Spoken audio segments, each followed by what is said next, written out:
حضرت عمر کی شہادت ہے. یہودی بول اٹھا, کافر بول اٹھا, اگر 6 مہینے عمر دنیا میں اور رہتے تو دنیا میں کوئی کافر موجود نہ ہوتا. 6 مہینے. اور جب اس بطل جلیل کا جنازہ اٹھا, اللہ بخاری پڑھیے نا, اللہم ارزقنا شہادتا فی سبیلک, اللہ بسترے کی موت نہ دینا, شہادت کی دینا. عمر شہید ہوئے, مسجد نبوی میں نماز پڑھاتے, اور جب جنازہ اٹھا تو مدینے کا پھر پیچھے جو دلیر بچے وہ مولا علی تھے. مولا علی, جناب عمر کا جنازہ اٹھا تو سب سے پہلی ہائے جو نکلی وہ حضرت علی کی زبان سے نکلی, اور حضرت علی کی ساری داڑھی آنسوؤں سے بھر گئی. لوگوں نے کہا کہ علی کیا ہوا؟ فرمانے لگے تم دیکھ نہیں رہے جنازہ کس کا اٹھا ہے, پلٹ کے دیکھو تو صحیح, تم پتہ نہیں ہے کون گیا ہے. کہ حضور کیا ہوا؟ اب فرمانے لگے عمر اس طرح کے کام کر کے گیا ہے, اب ان کے رستوں پہ کون چلے گا؟ کون اس کے جگر راہ وفا میں نقش ایسے چھوڑ آیا ہوں, میں جس منزل سے گزرا ہوں وہ اب تک یاد کرتی ہے.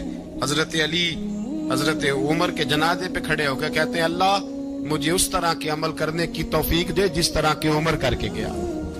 میرے بھائی, بطل عزیز, بطل حریت حضرت عمر رضی اللہ تعالیٰ عنہ, جو اپنی زندگی انقلاب والی گزار کے گئے.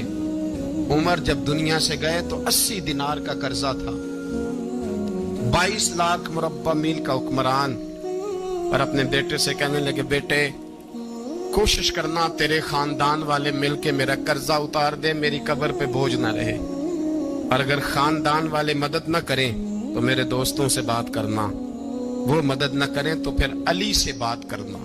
ان کا پیار آپس میں اتنا, اور تو اختلاف ثابت کر رہا. 80 دینار کا قرضہ چھوڑ کر حضرت عمر دنیا سے گئے, اور جاتی دفعہ کہہ گئے میرے بعد میرے بچوں کو حکومت کے مشورے میں بھی شامل نہ کرنا, حکومت کے مشورے میں بھی میری اولاد شامل نہ ہو.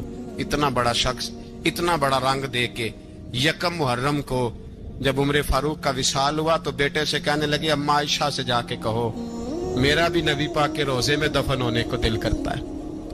ایک قبر کی جگہ ہے اماں جی نے اپنے لیے رکھی ہے, بخاری یا بخاری. حضرت عائشہ کے پاس صاحبزادے گئے, کہنے لگے اماں جی عمر کو زخم لگ گیا ہے, حالت بڑی پریشانی والی ہے. وہ کہتے ہیں اگر اماں اجازت دیں.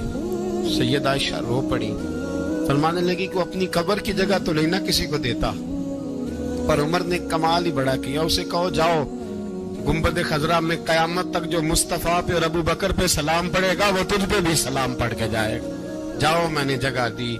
اعلیٰ حضرت فاضل بریلوی رحمت اللہ علیہ فرماتے وہ عمر جس کے آداب شیدہ شکر اس خدا دوست حضرت پہ آپ یقین کریں ممبر پہ بیٹھا ہوں, حضرت عمر کا جب نام لیتا ہوں تو میرے وجود کے رونگٹے کھڑے ہو جاتے ہیں. حضرت عمر کی زندگی جب پڑھتا ہوں تو لگتا ہے خدایا ایسے شخص بھی دنیا میں آئے. رضی اللہ تعالیٰ عنہ کا آج یوم شہادت ہے.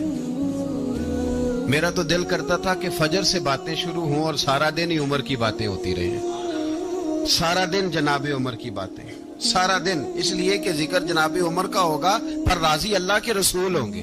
میرے رسول پاک علیہ السلام سب کے لیے ہی دعا مانگتے ہیں نا, حضور کی دعا عام ہے, لیکن مصطفیٰ کریم نے کعبے کا غلاف تھام لیا اور غلاف کعبہ کو حضور نے سینے سے لپٹایا اور سینے سے چمٹا کے کہا اللہ میں نے تو کبھی سوال ہی ارادہ نہیں کیے, میں کرنے آیا ہوں, مجھے عمر دے دے, عمر دے دے. حضور نے مانگ کے لیا.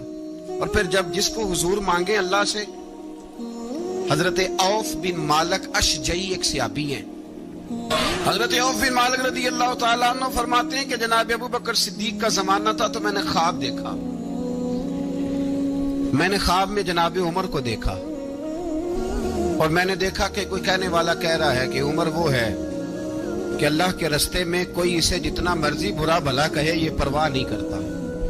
کس کے رستے میں؟ بولے سارے. اس کا مطلب ہے اللہ کے رستے میں لوگ برا بھلا بھی. قرآن مجید نے کہا وَلَا يَخَافُونَ لَوْمَةَ لَائِمٍ, کچھ لوگ ایسے ہیں جو برا بھلا کہنے والوں کی پرواہ نہیں کرتے. اور دوسری بات میں نے یہ دیکھی کہ عمر خلیفہ بنے گا.